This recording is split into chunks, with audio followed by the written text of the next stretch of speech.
티니핑랜드, 티니핑 영화, 티니핑 게임, 티니핑 아동복까지 등골핑, 파산핑, 거덜핑이라는 별명을 가진 티니핑이 왕국을 세우고 있습니다. 어른들의 지갑을 탈탈 터는 티니핑 왕국, 도대체 어떤 전략으로 만들어가는 중일까요? 티니핑 극장판 애니메이션이 개봉했습니다. 사랑의 하츄핑은 12년 만에 100만 관객을 돌파한 극장판 애니메이션입니다. 그 결과 애니메이션 박스오피스 2위를 기록했습니다. 그러면 1위는 도대체 누구냐고요? 1위는 마당을 나온 암탉입니다. 역시 잎사귀는 이기기 쉽지 않죠. 농담입니다. 어쨌든 티니핑은 티니핑 영화처럼 캐릭터 산업의 거대한 왕국을 세우는 중입니다. 경북 구미에는 티니핑 랜드가 있고 티니핑을 잡는 게임도 있습니다. 마치 포켓몬 고처럼 말입니다. 거기에 더해 롯데온에서 진행한 캐치 티니핑 아동복 행사는 하루 만에 7억에 달하는 매출을 만들었습니다. 티니핑 트렌치 원피스와 같은 옷을 팔았는데 개당 3만원 정도로 7억을 달성하려면 하루에 3만 개 이상을 팔아야 가능했는데 그걸 해냈습니다. 그 외에도 티니핑 장난감, 간식 등 각종 티니핑 제품이 쏟아지고 있습니다. 그리고 나오는 족족 팔리는 모습을 가만히 지켜보면 기쁨과 비극이 동시에 느껴집니다. 부모님은 티니핑의 새로운 시즌을 제발 멈춰달라고 절규하는 반면에 아이들은 기뻐합니다. 현재 티니핑은 시즌5를 시작했습니다. 한 시즌당 일반 티니핑이 15마리 정도에 로열 티니핑이 5마리 정도 등장합니다. 여기에 레전드와 빌런 티니핑까지 더한 공식 캐릭터 숫자는 137마리입니다. 시즌5까지 감안하면 150마리는 금방 넘길 것 같습니다. 결국 이 100마리가 넘는 티니핑으로 무장된 상품이 계속해서 쏟아지는 겁니다. 티니핑 인형 1개 사주세요 라는 말은 티니핑 종류별로 1개씩 100개 사주세요 라는 말이 될 수도 있습니다. 이쯤 되면 안 팔려야 정상이 아닌가 싶겠지만 티니핑을 만든 3지 엔터의 매출은 38억에서 760억으로 점프했습니다. 캐릭터 산업은 그 특성상 수명이 짧을 수밖에 없습니다. 하지만 그 캐릭터의 인기가 식지 않는다면 말이 달라집니다. 잘만 하면 포켓몬스터처럼 반영구적인 산업이 될 수도 있습니다. 그렇다고 티니핑이 포켓몬스터처럼 막강한 파워를 가졌다고 말하기는 어렵지만 한철장사라고 하기에는 4년째 매출 기록을 갈아치우는 중입니다. 그래서 오늘은 이 티니핑이 가진 매력을 한번 알아볼까 합니다. 정확히는 왜 아이들이 티니핑과 같은 수집형 애니메이션을 선호하는지와 티니핑 IP를 기반으로 티니핑 왕국을 건설하는 3G 엔터테인먼트의 비즈니스 전략을 한번 조명해볼까 합니다.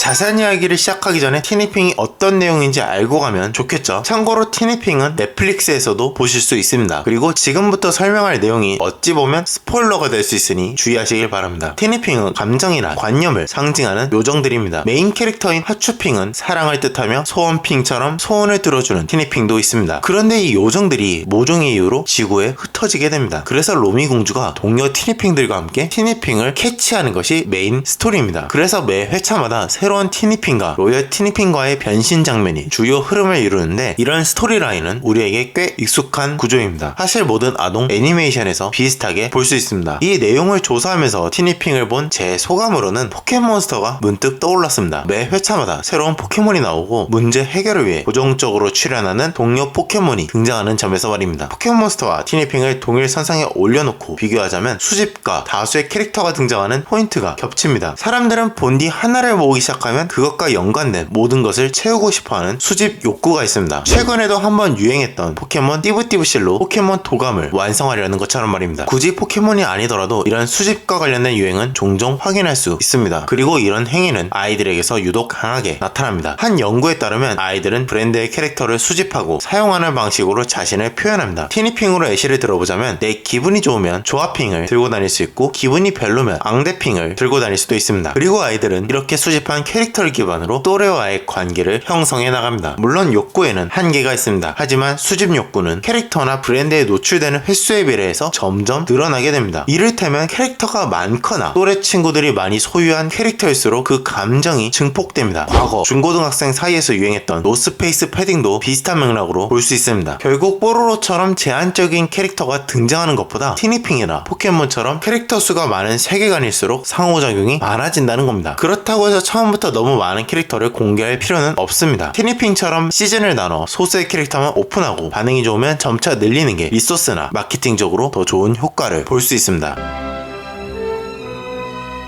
삼지 엔터테인먼트는 22년에 PC, 모바일, 아케이드 등 다양한 플랫폼 게임을 개발하는 게임 개발사 엔터리어를 인수했습니다. 그 때문일까요? 티니핑을 소재로 한 게임은 생각보다 많습니다. 포켓몬고처럼 핸드폰으로 티니핑을 잡는 티니핑 AR 게임이 있고, 티니핑 매직 매치라 부르는 아케이드 게임도 서비스 중에 있습니다. 이 게임을 플레이하기 위한 매직 매치 스타터 팩도 판매하고 있네요. 이런 아케이드 게임은 아마 포켓몬스터에서 영감을 받은 게 아닐까 싶습니다. 포켓몬스터의 아케이드 게임인 포켓몬 가오레라는 머신이 있습니다. 그리고 포켓몬 가오레와 티니핑 매직 매치가 같이 나란히 놓인 경우를 종종 볼 수 있습니다. 이처럼 애니메이션이 게임으로 진화하는 경우는 많습니다. 그리고 티니핑 회사에서 판매하는 장난감에서도 게임이 내장된 제품이 많다는 겁니다. 그런데 얄밉게도 여기에 수집형 캐릭터 비즈니스 모델을 적용했다는 겁니다. 장난감을 완벽하게 즐기기 위해서는 시즌별 티니핑을 모두 수집해야 합니다. 티니핑 피규어를 구매하게 되면 QR코드가 담긴 메달을 제공합니다. 이 QR코드를 주얼, 하트윙폰이나 슈가벨 이펙트에 인식하면 전용 애니메이션 영상과 사운드를 재생할 수 있습니다. 여기에 한술 더 떠 한 시즌의 티니핑 QR코드를 모두 인식시키면 스페셜 영상을 볼 수 있다고 합니다. 결국 부모님들이 티니핑 신규 시즌이 나올 때마다 울게 되는 이유는 여기에 있습니다. 주인공 로미는 시즌마다 새로운 무기를 들고 등장합니다. 그리고 티니핑도 새롭게 등장합니다. 그 세계관이 장난감에도 반영이 됩니다. 시즌이 시작되면 새로운 무기와 그에 맞는 새로운 티니핑 제품이 나오는데, 그걸 구매해야만 추가 콘텐츠를 해금할 수 있습니다. 그나마 QR코드 기반이라 맘카페에서 구할 수 있지만, 이후 티니핑 피규어의 RFID나 블루투스 기능 등을 내장해서 송신 구조로 만들게 되면 어떻게 될까요?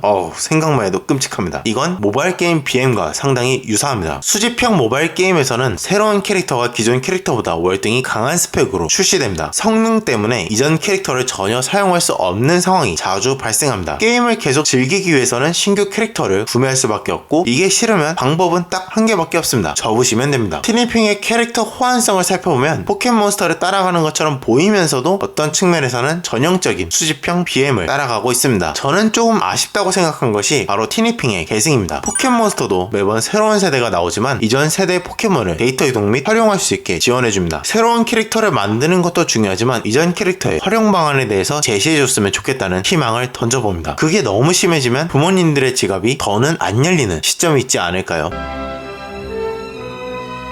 돈을 많이 버는 방법은 크게 두 가지로 나뉩니다. 매출을 키우거나 영업이익을 개선하는 겁니다. IP를 보유한 캐릭터 회사에서 선택할 수 있는 방법으로는 외주를 줄이고 프로젝트를 내재화함으로써 효율을 높이는 겁니다. 그리고 IP를 기반으로 신제품을 출시하고 새로운 시장으로 확장하는 방법도 있습니다. 앞서 말한 것처럼 삼지 엔터테인먼트는 그런 흐름을 보여주고 있습니다. 예를 들자면 아이파크몰에 이모션 캐슬을 오픈한 것을 시작으로 23년 8월에는 티니핑랜드 구미점을 열었고, 24년 1월에는 경기도 판교에 티니핑 월드를 오픈했습니다. 오프라인 공간 확장에 투자한 건데 이건 좀 특이하긴 합니다. 최근 캐릭터 산업 트렌드는 오프라인 공간보다는 팝업 스토어를 더 선호하는 경향이 있기 때문입니다. 공간 사업은 수익성이 좋지만 비용이 많이 들어가는 이슈가 있습니다. 그래서 삼지의 매출을 살펴보면 매출 규모는 커졌으나 적자 규모도 그에 따라 증가한 흐름을 확인할 수 있습니다. 하지만 단순히 공간 사업 때문에 저런 결과를 보였다고 할 수 없습니다. 삼지는 이모션 캐슬 플랫폼이라는 서비스를 제공 중에 있습니다. 여기서 자사 장난감을 직접 판매하고 있으며 넷플릭스처럼 구독을 통해 애니메이션 스트리밍 서비스도 제공 중에 있습니다. 앞서 언급한 게임과 여러 사업 포트폴리오를 고려하면 매출 성장과 적자 확대에 대해서 충분히 이해가 됩니다. 그리고 삼지는 이익 개선을 위해 유통구조의 변화도 빠르게 추진하고 있습니다. 마트 유통을 간단하게 표현하자면 제조사, 영업소, 대형마트, 소비자로 이어지는 4단계 구조를 거쳐야 합니다. 그런데 삼지는 최근 이 구조에서 영업소를 제외하고 직접 유통하는 체계로 바꾸고 있습니다. 유통대행사를 통해 납품하게 되면 15%의 이익을 건질 수 있는 반면에 직접 유통하게 되면 30%의 이익을 확보할 수 있게 됩니다. 남에게 의존하거나 외부 솔루션을 사용하게 되면 필연적으로 수수료가 발생할 수밖에 없습니다. 사업 속도를 맞추기 위해 외부 업체를 쓸 수 있지만 수익의 안정화를 위해서는 그 수수료를 줄이고 내재화해야 하는 시기가 반드시 옵니다. 삼지는 24년을 그 시점으로 본 게 아닐까 싶습니다. 증권업계에서 내놓은 보고서를 살펴보면 이 현상을 두고 서로 상반된 의견을 확인할 수 있습니다. 체질 개선이 될 거니까 장래를 기약할 수 있다는 의견과 적자폭이 너무 커서 심각한 상황이다라는 의견으로 갈립니다. 이 의견을 뒷받침하는 자료를 살펴보면 서로 일리가 있는 말입니다. 하지만 긍정적으로 생각해보면 이 적자를 넘고 플랫폼 안정화에 성공한다면 그 누구도 건들지 못하는 티니핑 왕국이 생길 겁니다.